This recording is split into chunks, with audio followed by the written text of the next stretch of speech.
Welcome back to day 10 of CRAPMAS 2023. We've got 3 games left. I got this one in my face. I don't like things that are in my face, so I'ma open it.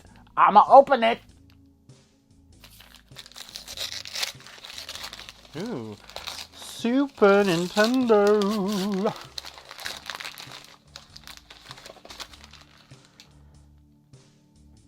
Cool World. Didn't I already get this game? It's all melting together, right? These licensed games from the 90s, based on movies that were really unsuccessful and were kind of borderline terrible, yet very ambitious. Maybe the game will be the same. Who knows? Let's dive into Cool World. Alright, let's do this. Cool World, a Ralph Bakshi animated film that also stars Brad Pitt and Gabriel Byrne and, of course, Kim Basinger as Hollywood, is sort of a weird spin on the Roger Rabbit formula established a year before, where you had real live-action actors with animation and trying to meld the two together with like a noirish detective story, except that it makes no sense. Basically, the story of the movie is you have this illustrator or this animator who gets sent into the world of his cartoons, Cool World, where he is... basically, he's a Noid, which is short for humanoid, and there's toons, and then there's already like a guy from the 1940s or something, an ex-cop who's there, played by Brad Pitt, who's sort of like, yeah, there he is, who's sort of the law there, and then there's a Hollywood, who's a cartoon lady who is basically just the main villain, main crime boss, and then there's all these other crime characters, and there's stuff happening. It's not quite clear. The movie is very confusing, and then the one thing that isn't confusing is the only rule in the world, in Cool World, is toons and noids cannot have sex, because if they do, bad things happen. In this case, in the movie, Hollywood becomes a real-life person, and then, she tries to merge both universes together, and what? So, I guess as an adaptation of that direct plot, the game is actually pretty faithful, because it's very hard to just jump in and to know what the heck you're supposed to be doing. So at first glance, this is just one of those everything's trying to kill you and you keep getting like killed and having to restart the level kind of game. However, this is more like an adventure game, like a Sam and Max or something like that. It's really weird how to explain, but it's actually it's actually not that bad. I mean, right now it is that bad because they drop you, the cops catch you and you have your reset. At least you don't lose a life when the cops catch you. But it kind of sucks to be dropped into the world and then forced to reset because that's where they spawn the cops. So, yeah, it basically, it's super confusing, the way they made this game. I don't quite understand everything. But yeah, okay, so you have these locations you need to go to, you have money you need to get. I wasn't quite sure for the longest time what the money was, but trust me, there is actual rules and there is an actual system at play here. It's very confusing and it takes a while before you get there. There's also a bank where you sort of have to run after the teller, which is at first kind of funny. You're like, okay, sure. And oh, come on, dude. But once you actually do get him, if you don't have any money, well, he's just going to tell you to F off, right? So here we are told to F off, and find some money, come back with some money. So it's just like in real life. There's a section here on the side, which is kind of weird. It's sort of a tower ascension thing. I don't quite understand it, but the enemies... the enemies are there, but there's also a guy shooting stuff at you, and if you get shot by the stuff that's being shot, that's a one-hit kill. So be careful, I suppose. Of course, once you grab the fist weapon, it's really cool because then you can ascend. It makes obviously it's what you need to explore. I don't understand why they don't just give that to you from the start, where you'd have to pick up that as an item first before you get the punch. It's all sorts of weird, but then again, so is most of this game.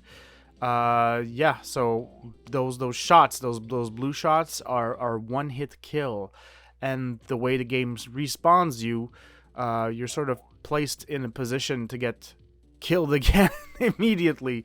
So the logic into what kills you one shot, what just arrests you and resets you, there's a lot. So anyways, these things here are coins, and you need, unlike other games where you just walk over something to pick it up, you need to bend down and pick it up. This guy was a bully. If you give him a coin, he sort of tells you what to do. Okay, I lost lives here. Let's start again. If you there's so many things. Okay, so there's a bully character. If you don't give him a coin, he kills you automatically. But if you give him a coin, you lose a coin, but you also get a tip of where to go next. You got these bouncer characters who are in the movie. All of these weirdo characters are in the movie to an extent. It's just so weird. And like this took like 7 or 8 hits to kill. I'm not saying enemies should just be killed in one shot, but some people might give up because there's no like actual indicator. So killing this guy here makes these platforms activate, and then you can grab a bunch of coins. Yay.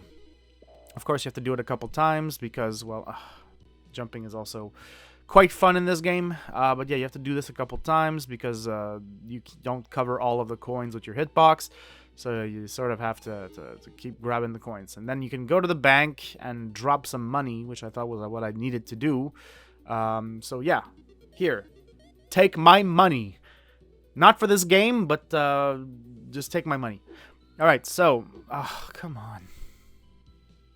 Like, this part, I get it, but I don't get it. Like, fine, you take me to the cops, but why would you stop the flow of the game? It's already a confusing game. It's just ideas upon ideas upon ideas. But it's like, everybody had these different, like, designs on the game, and they just did not talk to each other. So we get all these, like, weirdo designs left and right, but nobody's... this is, okay, never mind. Let's keep going. Alright, so if we go on the other side, there's the nightclub, with some of the bad guys' characters.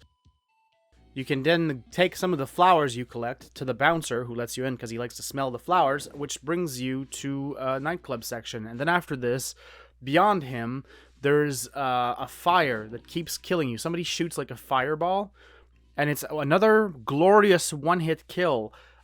It's just, Christ. Alright, there we go. Yeah! Get it, motherfucker! There we go. Alright, so now you have a driving section. For some of you who've played the Akira MSX game, the cancelled Akira Genesis game, or just Battletoads, if you played Oh, for fuck's sake. Let's get back to it here. Let's start over. Okay, so cool. They start us from here. Nice. Okay, so yeah, the Battletoads, except the jumps are completely fucked. And there's some obstacles that just stop you in your tracks. Like, that's... I'd rather just they kill me or they hurt me or something, but, like, no, it just stops the rhythm. This is so... Oh, come on! Alright, fine. Fuck it. We did it. Alright, we did it. What's at the other end of the... So it's just the... It's just the Toontown from Roger Rabbit, or I don't remember if there's a section like this in Cool World. I'll be honest, I haven't seen the movie in a while. But yeah, no, this is what's beyond this? What's beyond this? Another fucking driving section. Jesus Christ, this is rough. Like, who is this for? What child was gonna be like, fuck this? Hollywood, if she could. But this game certainly can't. And it certainly won't ever again, because it's going on the shelf to collect dust like it deserves. Well, join me tomorrow for the penultimate game in this 12 Days of CRAPMAS 2023. Or don't. I don't give a shit.